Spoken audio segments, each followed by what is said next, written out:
Baada ya mchezo huu kumalizika, alisema kwamba atapiga story mbele tatu na tumefanikiwa kumpata Zidane katika mchezo huu. Huu ni msimu wake wa pili.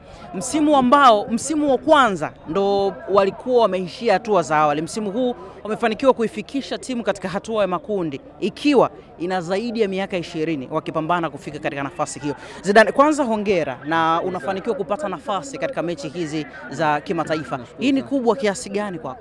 Kwangu ni kubwa sana kwa sababu niliingia dirisha dogo kipindi ambacho Azam alishatolewa katika kipindi cha hatua za awali. Nadhani hii ndio ilikuwa na msimu wangu wa kwanza nilikuwa na Azam kushiriki mashindano ya kimataifa.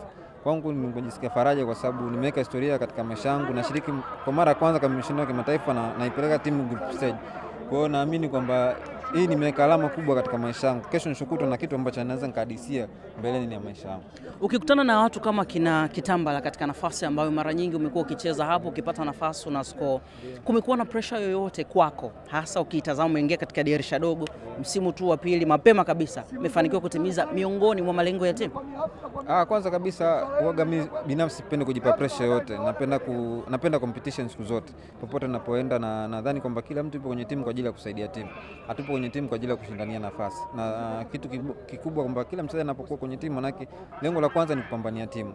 Na lengo yanayofuata ni wewe binafsi. Lakini mimi namshukuru Mungu tukiwa kwenye squad ambayo kila mtu anaweza kutoa cha kwake mchango wake na kikubwa tukafanikisha malengo ya timu, hicho ndio kikubwa. Ya mwingine ni binafsi mtu mwenyewe anaweza kajiwekea, lakini namshukuru Mwenyezi Mungu huwa napenda sana kuwa na challenge na wenzangu kwa sababu challenge inafanya kuwa na team better na kufanya vizuri katika kila aina mashindano.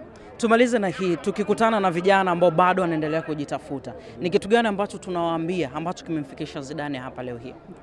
Kikubwa mimi naweza nikawasi katika vitu vitatu. Kwanza ni nidhamu, cha pili ni uvumilivu na cha mwisho kabisa ni jitihada. Hivyo ni vitu ambavyo binafsi mimi vimenisaidia mpaka kufika hapa.